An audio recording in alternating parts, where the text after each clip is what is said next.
All right, welcome to another episode of the Engaging Virtual Meetings podcast. If you're watching live here on social media, make sure and hit subscribe, share, like, comment. I'm almost to 1,000 subscribers. Do me a favor, hit the subscribe button, ring the bell, and you could actually be the number 1,000 subscriber to my YouTube channel. Hey, if you want all the episodes for this podcast, you can go to engagingvirtualmeetings.online.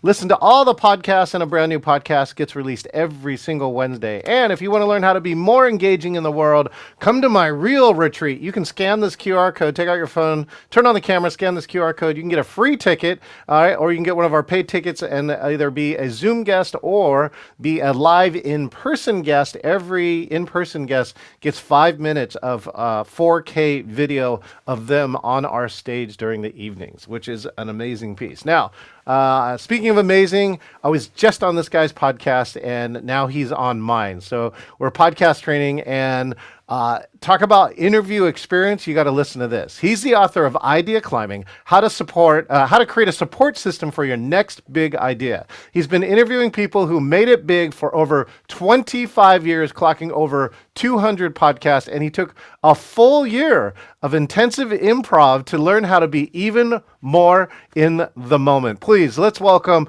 Mark J. Carter. Mark, how are you doing today? Excellent, John. How are you doing today? Good to be here, dude. Good to be here too. Like the book in the background. Tell us something. What's the last good big idea from somebody else you heard, if you don't mind me asking? The last good big idea would definitely be, it came up in our interview a little bit with my podcast, but just about being more engaging in conversations. And you have, I've heard it a lot, but it's always refreshing to hear it again. You got two ears and one mouth for a reason.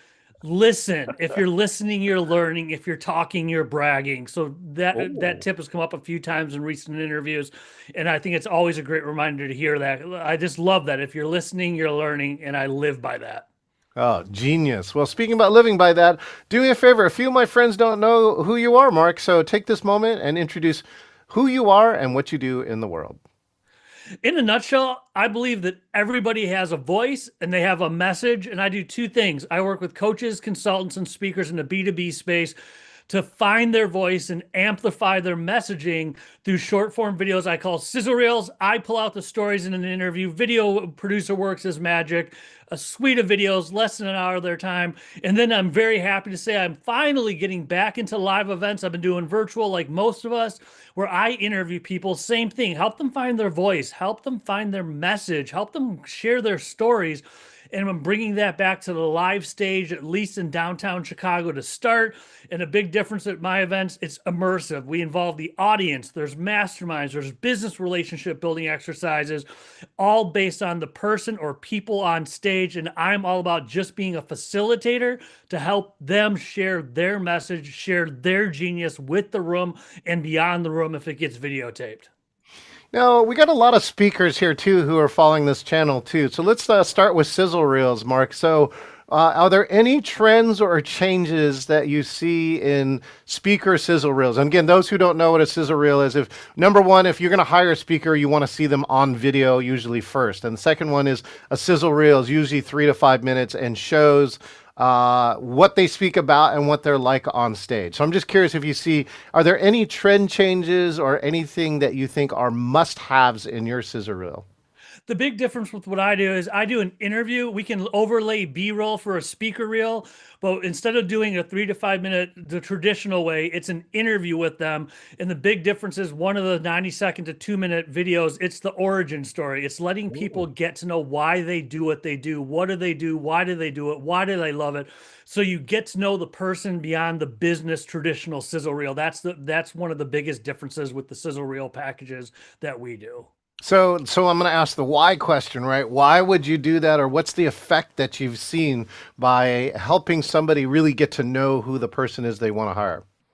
They're more hireable. Everyone else is a talking head, and they get to know a person. It's like, wow, they actually seem passionate about what they talk about. We might want to bring them to our stage. If they're that passionate about it, then they're going to bring that to our event. And that's one of the biggest differences of actually getting to know a more of a personal origin story as opposed to strictly just here's a bunch of 30 to 45 second clips of me on stage. So, where did the passion for interviewing come? Did you accidentally do an interview, or was this a conscious decision to say, I want to make interviewing my thing?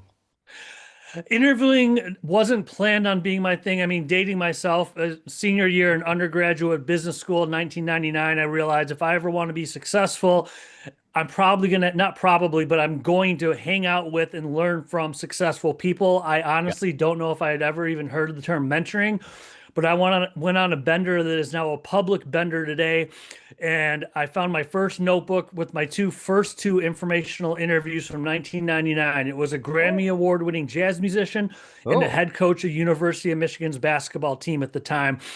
And I just said, I want to learn from them. And sometimes I had 20, 30 minutes on the phone. If I was lucky, I got coffee, but I would hunt down New York Times bestselling authors. If I went to conferences, I don't know how many times I snuck backstage to wait till the keynote got off the stage, ambushed him on him or her on the steps. Hey, here's what I'm doing. And I'm sure in my 40s, looking back then on my 20s, they're probably like, oh, you're so cute. I wanted to be Tony Robbins. Did not turn out that way. But I think they took pity on some kid who had the cojones to go be backstage and say, "Hey, can I talk to you for 20 minutes? I want to find out how you got successful." That continued. Then in 2012, we got a big name in the meetings and events industry to speak at a conference, and I called my video guy. I looked at him up and I did my homework. He is a talking head on all his videos. I'm like, I did not want to be on video. No, no. Called my video guy. I'm like, hey, this is all good. He likes to be on video alone. I'll sit off camera. I'll do the interview. You cut it up. We get an interview with him. Awesome. Literally less than 5 minutes before we hit record, he grabbed my arm and said, "You're in this with me, aren't you, kid?" I'm like, I guess I'm in this with you. And now you can appreciate this. What I love when I interview people, and especially media trained, media savvy people who've been through a bunch of interviews, and I can actually ask a question to get them to think and go, "That's a good question. I love that," because that means I'm doing my job. I forget the exact question, but his first answer to my first on camera question was, "That's not a good question. Let's start over." I held a poker face, died inside, and said, "Someday I'll laugh about this. Not today, not for 6 months." I decided to release the video with that thought of someday I can laugh at it. Now I can. But then I realized it wasn't that bad. I didn't die. So that's what brought me into YouTube. And then a few years later, podcasts. Even a few years later, I did audio only for the first 70 or 80. Then boom, it's all video. Now I love being on video. I'm comfortable. I feel good in my own skin doing video interviews. And that's now I just get to share the genius of the people that I meet. I get to share it with my audience. And that's what I love to do. But yeah, it just started out of just a rabid curiosity about how the heck did you get successful? Oh, I love the hijacking. An interview is a really great tool because even if they, no matter how famous they are, an interview is very different than saying, "Hey, I want to meet with you." Because when you meet with you, like it sounds like you want to take something, but if you want to interview you, then it sounds like I'm going to give you something, right? And that's most of the reason why I think I've seen people, accept interviews. Now, you said you got comfortable with video, so I'm curious on your transition from being on audio, right, to coming to video. Many people, right, some of them don't like hearing themselves, and some of them don't like seeing themselves on there. I'm curious, what did you have to do for you to get comfortable with being on video? The earliest lesson I learned, I got I was when I started, I was doing live events. Early, my early YouTube videos are actually me doing live interviews in front of an audience, and I still remember. I forget who it was. One of my friends, a good friend, because they felt comfortable saying this to me. I thought I knocked it out of the park. There was a full house, I forget, 80 to 100 people for an event at an organization that usually gets 20. We had a standing room only. I thought I rocked it. Friend walks up to me. He's like, "Why were you pissed off at the guest?" I'm like, "What? What?" And no one had said it to me before. And I did not like watching my own videos at the time. I'm like, just post them, I'll listen to it and transcribe it. And I looked at the video and I had resting B face. And when I get really interested, at least back in the day, I would do this. Oh, And I scowl. didn't, but what that meant was I was listening intently. So I had to get over that. And then what it was just once I started doing videos, I did start watching them with my podcast. And friends that were watching, from my mom to my friends were watching, and I noticed it. When I really noticed it was I was updating one of my video formats. My trademark is 8 unedited minutes. It's exactly what it sounds like, a story arc in 8 unedited minutes. And I was like, I know I got more of these. I was updating my website and like, and I went back and I found one from about 3 years ago. It wasn't bad. Don't get me wrong. Probably better than average. But compared to my comfort level after doing 80, 90, however many video podcasts, Yeah. I saw it's like, okay, I am now comfortable on camera. And I, with that video I found, I'm like, that is staying freaking buried on YouTube. That is not going to the top of my freaking website. Stay buried, only show my recent stuff. I'll get back into live events because all my recent stuff is virtual, of course. I'm looking forward to getting back into live events and peppering in some live interviews with the audience and participation too. So, you really took into the interview format too. Yep. And I'm just curious, what has to happen for you to be totally engaged in the interview? So, like, whether it used to be the resting bee face or now it's something else. I mean, did you replace that something with something? What is your interested look now before I ask this question? Probably this. I'd have to be interviewing you or something along these lines. And as far as interviews, it's not that I'm a big name by any stretch of the imagination, but I cherry pick my guests. If I am not genuinely interested because of resting bee face, I can fake it much better now, but I cannot fake it. If someone comes to me, I always do a prep call. Well, 90% of the time, if it comes through a referral or a friend, then I get it. But that's also, I look at podcasting and interviews, it's networking of what you say off camera. Like you and I talking off camera led to an amazing thing with National Speakers Association. I'm bringing genius back to my chapter. That's Yeah. networking, which is one of the main reasons we can talk about later. I do podcasts.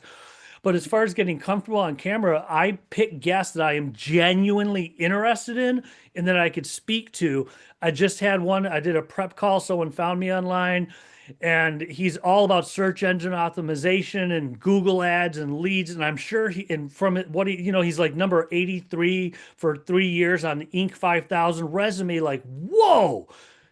All he knew was SEO and numbers and lead gen and crunching Google ads and face. And it's like, I knew nothing about that. And I told him, I said, this is on me. I cannot intelligently interview you for 20 to 25 minutes because I have no clue about what you do. I just told him, I was like, it's not you, it's me. I can't go ahead with an interview. So that's what saves me now is if I'm on camera with someone, I'm genuinely interested about the topic and I don't have to fake it or worry about resting bee face because now I know pop the eyes a little bit, smile. I know how to get rid of. Well, John, tell me more about virtual meetings. I don't do that anymore. I feel like what is that? Like Marlon Brando? Like you need to it's like you need a version of that. The Like, slit, "What are the you little, doing?" yeah. Right. Tell me about your mother or something. I don't know. Anyways, you'll love this. On the body language side, I'll give you this as a tip. You can try it later if it feels natural for you because you got to work. But in body language, like I've taken some courses in body language, right? The chin grab is actually one of the really smart ways to look interested, even if you're not, right? So you just do this, and you're like, you can wait here. The other person's talking. All you do is hang out like this, right? So that was one of the body language parts that goes into it. Okay, but going back to the other part, we're about being truly engaged. What has to happen during one of your interviews for you to like lean in, pop your eyes, and be engaged? The honest answer is when they lean in, pop their eyes, and get engaged. That's my answer. I wish I had a better one or something more eloquent. It's when I love it. Again, it's when I'm looking into the camera. You're in my peripheral, so I'm not looking at the screen like this because it looks bad on video, as everyone can watching this can see right now. I do this, and it's an inflection in their tone of voice when it is something like, huh, and I can hear them putting their hand to their chin. That's a good question. Or I didn't really think about it, but it's if I can't see them and I'm not watching them, it's the inflection in their voice when I'm like, I'm getting them to think that's what I like, which means they're probably giving some gold mine advice and they're not just regurgitating their media trained answers that they've given literally 50 or 60 interviews in a row. They're saying something different. They're engaging with me in a different level than just, I got my 10 canned answers here. And I never do canned questions, never. Ever. People say, send me your, I was like, I don't know what I'm going to ask. I use improv, yes, and you answer a question, I'm going to ask a question about that answer. Yes, and Yes. you answer, Yeah. then I'm going to ask. I never use any canned questions, and people have sent me them, and I've told them I don't think it's happened. At least it definitely hasn't happened recently because I've after 153 episodes in, people have a little bit more of you. They know you're mature. Yeah. They don't do things. It might have happened when I was younger, but if people send me questions suggested, I directly say I tell them what I just told you about. Yes, and then I just tell them, I hope you don't mind, but I cannot do canned questions. If that's a deal breaker, let me know. I refuse to do canned questions. Yeah, well, because I think maybe the goal for me when I'm interviewing is to extract something different, Yeah. right? That's ideal. Because, like in an interview, you still only get 20, 30 minutes of somebody and they have a lifetime experience. And so here, I'm going to give an example. Maybe example will show up for you somehow about like, how did the question show up? So I got a chance to talk, the guy in the white vest from Apollo 13, right? Who was in charge of all the Apollo missions. Oh, yeah, yeah. Yeah. So I got a chance to see him speak. And by the way, he was able to recreate Apollo 13 from the stage almost as engaging, almost more than engaging than the movie, even after I've watched the movie like a billion times. So I got to ask him a question at the end, and the question was, when in the Apollo process, right, did the team fail and then you got them to succeed later on? And he goes, wow, that's a really interesting question, right? So now you're on the right track. And so he went back and he goes, let me think about it for a minute. He goes, so in Apollo 3, the rocket went was launched and went around the Earth, right, and then came back. And he goes, what most people don't know is that we have multiple stations around the world that need to get telemetry on the rocket to figure out what's going on with it. And when Apollo 3 came back, all the telemetry came back was broken. Didn't represent any real data. It was like almost a complete waste of a mission. And he's on it's a telecon at the time, right? It's like 1960 something or whatever. Yeah. And he is yelling at everyone. And he's just saying, we got no data. You guys all screwed up, right? All I can tell you is that if we're going to stay on the same track, we're never going to launch a rocket. We're never going to get anyone to the moon and back. And then he hangs up, but everyone else stays on the call. And he said after that all the other telemetry stations around the world started talking and started figuring out how can we get him the right data. And in Apollo 4, they got perfect data. Nice. And so that was a really cool story. I've never heard this story anywhere in the Apollo missions. And so that's to me like how do we extract some really cool piece of information out of somebody who's experienced a lot? So I'm just curious, have you ever had a question in a story kind of like that in your interview career? Oh my gosh. Because I'm fortunate, someone asked me who recently, it was something about who is your most most favorite recent guest. Yeah. Right. And what I just said is I am so blessed with guests that they all start, and in no offense, they start to blur together because I'm so interested in all of them. What I can say is it's when I ask, if I want to get what you just said, how did the mission happen or why did the mission happen? How and why are my tips for podcasters? That's when I get my gold. Because I mentioned something expecting another question, and I'm saying, no, let's go a little bit deeper. How did you do that? Or why did you? Then the gold comes out.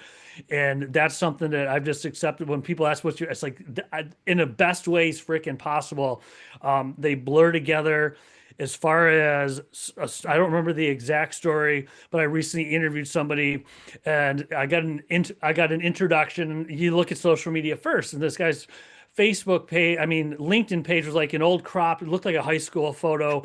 We got on Zoom, and I was just like, "How young are you?" And I never judge a book by a cover, especially I can say it like the guy just got on. I looked at his resume with the SEO. I'm like, this dude does not look like a fit. Don't let me judge a book. It's not going to hurt to talk. Worst case scenario, what did happen? The call ends in 15 minutes. You're not a fit. So I figured I'll get on Zoom. I'm like, you got to be kidding me. Then I interviewed him, and he wanted to talk about I think it was an 8-figure mindset or 9. I'm like, most people are not going to wrap their head around that, dude. Let's just do a millionaire mindset. And this guy floored me as far as how to create a mindset. And he was dropping little hints, I'll say, of, oh yeah, when I was in my 20s, I'd get a contract, and I think he lived in Vegas, and he's flying to California. He's like, I spend my whole contract fee on a private jet. I'm like, first world problems, dude. First world problems. You got to check, and you rented a private jet to go from Vegas to California. What the? And he just had killer information about the mindset and how you get there and how you keep it and the beginning, middle, end of the story. But you're just getting Mm. started. How do you maintain? How do you grow? And I always put a moniker or CEO, best-selling authors, CSP if you're in the National Speakers Association, under the artwork, the headshot on the artwork. And it was like a mic drop moment when I was talking to him after. He's like, "What do you want? Just send me a moniker, what I just told you." He said, "Put nine-figure entrepreneur." Mic drop. Like, I guess when you're a nine-figure entrepreneur, that's what you put on your headshot because no one's going to question it. But I remember that interview being, if I would have judged him from social media profiles, Mm. oh my God, it would have never, if I would have judged him from the first 5 minutes on camera, never judge a book by its cover and always at least talk to your guests before. Even if you doubt it, ask them. I just had another one, a financial on paper, financial planner. I'm like, I'm sure you're successful. Once again, it's not going to hurt. It hasn't been published yet. We're going to be recording the episode, but when big money people hire him, he said it starts with money, it gets into mentality. It's like, dude, and how to stop getting out of your, how to get out of your own way, how to stop self-sabotaging. Like, that's a podcast. If I would have judged from his resume, I wouldn't have had him on, but I said, never judge a book by its cover. So once to answer the short, coming full circle, my guests start to blur together. How do you get rid of bias, right? So like you're saying, right, if you judge a book by a cover, we all do it. I'm just saying, right? We all have to do it sometimes for survival, whatever reason. So I'm just curious, like, how did you learn to get rid of bias and stay open when sometimes your mind says not to? I always do a call. And what I do on the call, and this is part of, I don't normally say this, but what I do on a call, part of the call, if we hit it off right away and there's like you and I clicked and we were talking about NSA and then we get this and there's a vibe, it's like we just knew, it's like we can definitely do each other's Yeah. podcast. Done Yeah. deal. That does happen. It's not a lot, but it's enough that it happens. If I'm feeling like that, and I'm like, I don't know.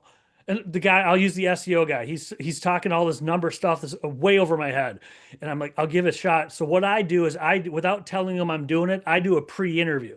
So Yes. hey, Rick, when you built your SEO company, hey, you hit the Inc. 5000 list, you got up to number 83, you've been on it 3 years in a row.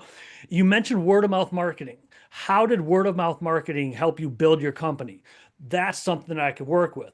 He came back with, they got ads. I'm like, I can't work with it. So I do a mock interview without saying I'm doing a mock interview because I don't want them on guard. I want them just answering questions. Right. Be That's how natural. I do it. I will get Mm. out if it's, especially if it's a referral. If it's really no, I will say no, unless it's extremely off base. And I can't think of an example recently when people find my podcast. I say, let's do an introduction call. They'll do it. And then as far as the bias, that's how I get over is I do it without telling them I do it. I do a mock interview and I get Yeah. the vibe. Are they going to give me good answers? Or one person that I didn't do a mock interview with, this was still an audio days. Thank God you couldn't see me on camera. I like to do midday, end of day 5, 6. I'm up at 4:30, 5, 6. I am waning. And it was a woman in California who had done like 40 podcast episodes. I'm like, I'm good. And you got to trust your gut. I normally do not ask book questions because everyone does that.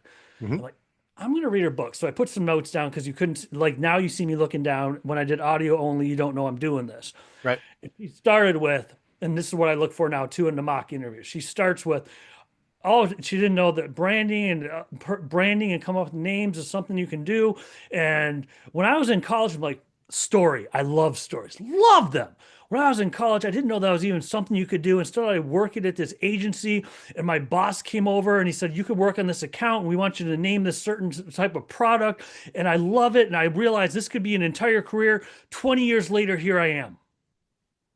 Like, if you watch Seinfeld, you just yada yada the story. He stopped it. I was a kid in college and immediately, no joke, jumped to, and 20 years later, here I am. 20 years of story left on the cutting room floor. So that's one of the things I look for in mock interviews. Ah, interesting. Okay, do you have any ways that you prep for interviews, right? Do you have like a ritual, a process that you before you get on for an interview? No, out of respect, I look people up. I don't ask questions based on research. Most of the time, it's done in my prep call. Hmm. I do take notes in the prep call, so I know that, okay, low energy, high energy, gives short answers, but I can work with them. That's how and why. If they give me a short answer, asking how or why is going to elicit a story, we're off to the races.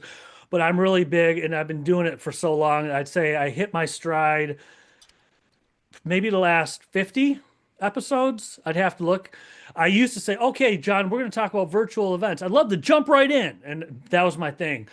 And then when I started realizing people love stories, everyone necessarily didn't start with a story. So the one thing I do always start with it, John, we did it. We're going to be talking about engaging virtual events, how to have successful engaging virtual events. It's an art and a science. Before we get into the tips, the tricks, the strategies, man, you're amazing at this. How did you get amazing at it? What's your story? My Hmm. first question is always a story. So I don't have canned follow-up questions. I always ask some version of that because it gets them thinking. They access a memory, they tell a story, and also get them in the mode to answer strategic questions because now their mind is I took them to a mental place Hmm. where like this is how I got good at it and I'm good to go. I get them in the right mental space to then go into strategic Q&A questions, tips, tricks, strategies, things like that. So you don't necessarily prep for interviews, but you have a strategy that you've developed over the years that's really helped you out, right? Dead on, 100%. Okay. All right. Speaking of strategies, all right, so I'm gonna take you back to March of 2020, right? March of 2020. What were you? I know, geez, it was just the sixth anniversary, right, of March of 2020. Where were you, and what happened to you? At the time, I was involved 2018 and 19 with National Speakers Association of Illinois. I branched, they didn't have a blog, so I branched out. They heard what I did for Meeting Professionals International 10 years before. Oh. I overhauled their marketing, created a branding statement, a blog, the website, the whole entire Marcom team. NSA Illinois needed some help in the same vein. Ironically, a woman I brought in 10 years earlier, she joined MPI, Meeting Professionals International, to join my team. 10 years later, full Wait? Can I circle. ask who it is? Barbara Rosgani. Rascani. Okay, I don't know Barbara very well. Go, continue though. Yeah, she's PR. 10 years later, full circle. She said, remember what you did with MPI and brought me on? I think we need someone to do that for NSA Illinois. And I'm at the time there was mostly live meetings. They get a crazy, I won't, never mind, crazy ass people to show up and they do 3 friggin' hour live presentations and make it look easy.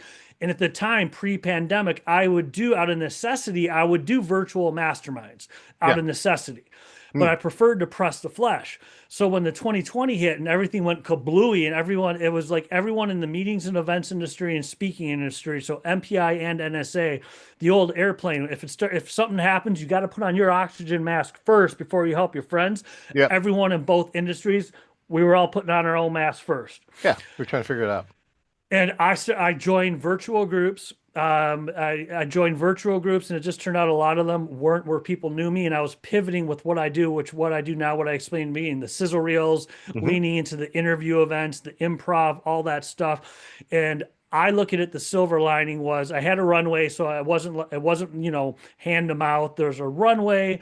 I could figure this out. And I realized I get a chance to reinvent myself. I'll eventually get back into live events. My silver lining was I'm going to make the masterminds the virtual, which was a follow up to a live event. So people didn't have to convene on site. We could do it virtual afterwards.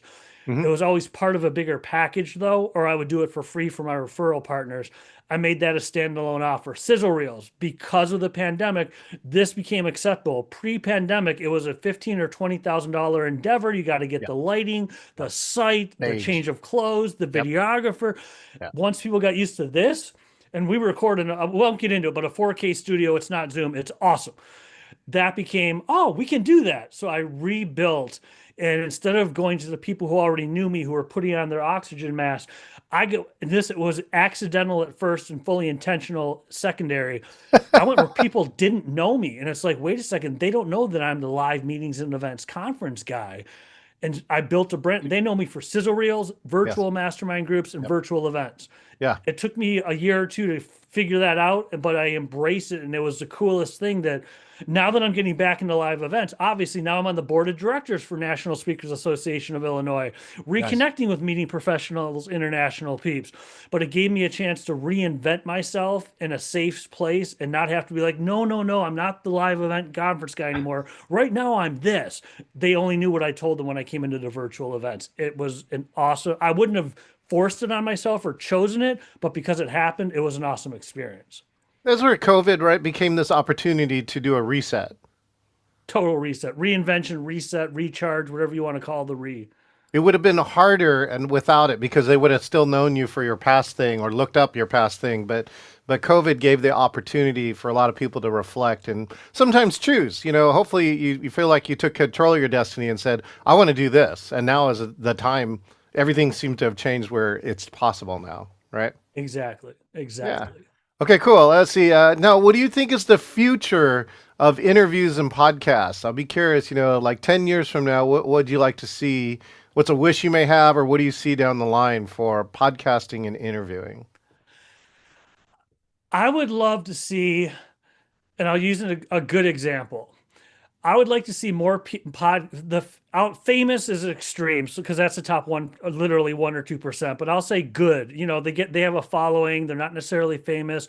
Hmm. I'd like to see more podcasters make it about the guests. So many people. I get it that it's the Mark J. Carter show. I get it, but dude, I tuned in because the guest you listed in the That's right. episode, and they'll talk over them and talk half the time. It's like just do a solo show and no judgment. A solo show, if that's your thing, do it. But they bring on guests and they talk like 75% of the time. I'd love to see people make it more about the guests. I mean, we haven't released it yet, but like my interview with you, I follow at least the 80-20 rule, 80% get it, no joke, at least that much. And in networking conversations, I lose sometimes because I'm hardwired as an interviewer. Just because of my AI note taker, it gives you talk times. I didn't realize how bad it was until I started getting my AI note taker notes. On an Ooh, average for any of my calls, the podcast, yes, it's intentional, 80%, maybe 90, but at least 80% is them.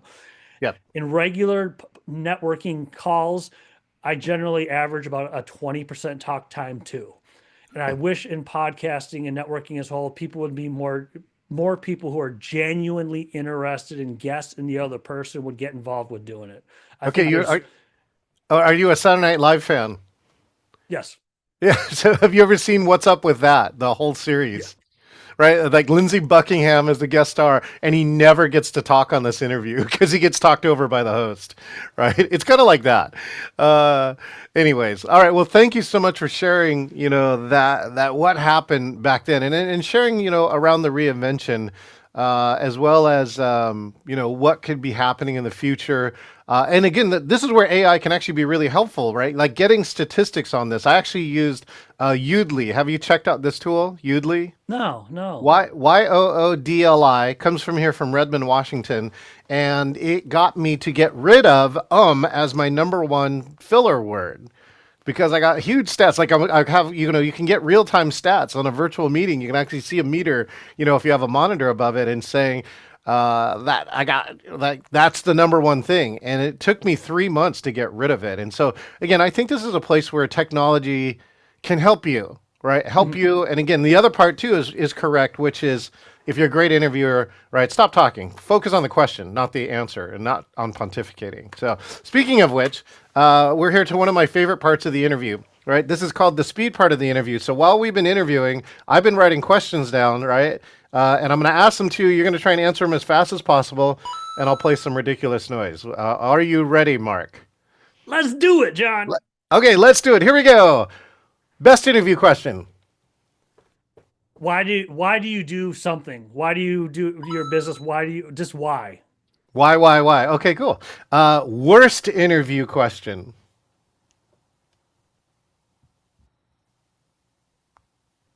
What do you do for a living? Ooh.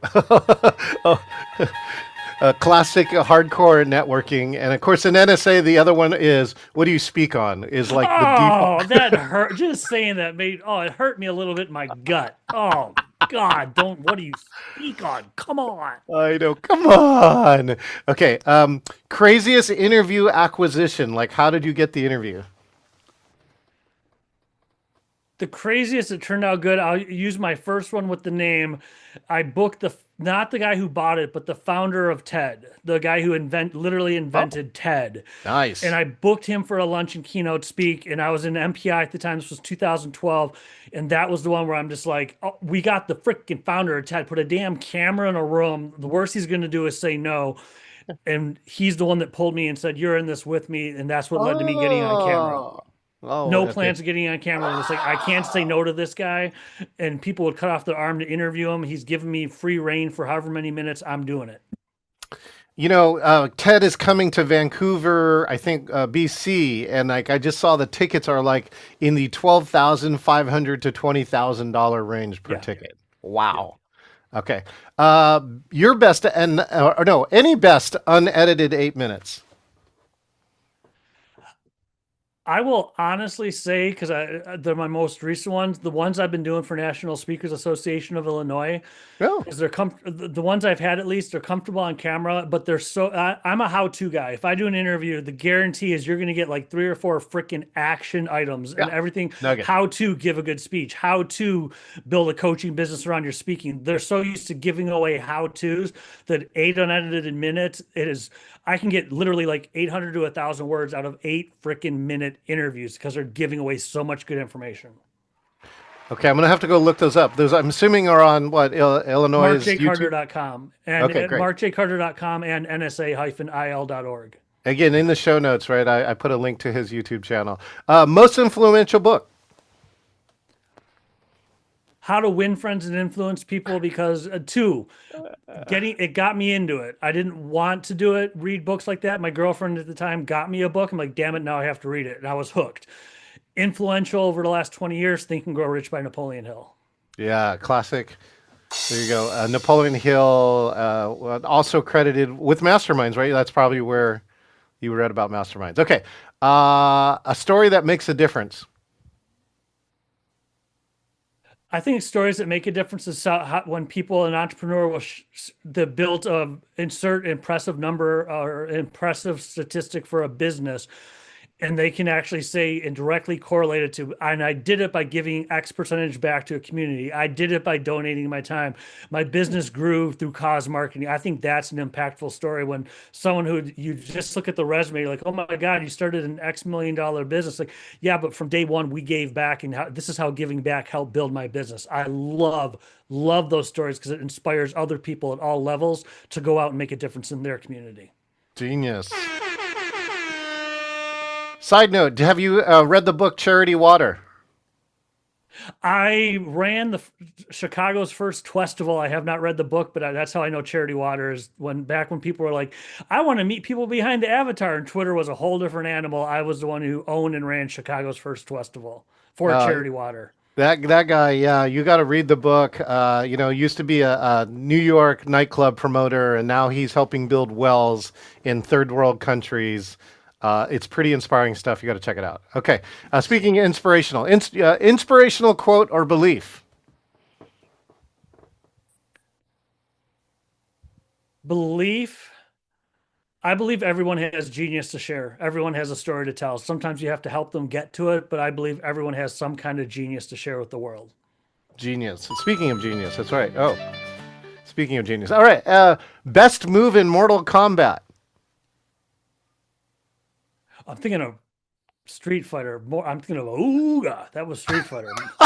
Mortal Kombat. Oh, it would be Scorpion, the yellow, not the blue one. Scorpion, yellow one, shooting out a rope with a spike on it into the guy's chest. I forget what he says when he does it, but I was either Scorpion or the blue guy, but most often Scorpion. Yeah.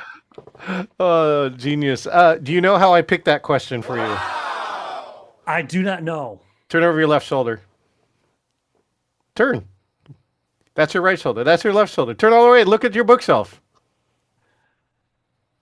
Mortal Kombat Spawn. Yes, I didn't even connect the two. I bought it because it's Spawn, not because it's Mortal Kombat. But yeah, Mortal Kombat Spawn. I do not have the additional Mortal Kombat with his character in it, but I couldn't resist it. I found it in a freaking comic book store like 2 years ago. Yes, brick and mortar comic book stores still exist in small town America. I geeked out and bought two collectible Spawn figurines. We just went to a vinyl store in Victoria, BC, and bought That's CD. Someone was buying CDs and vinyl. Okay, yeah, an interesting improv game. yes.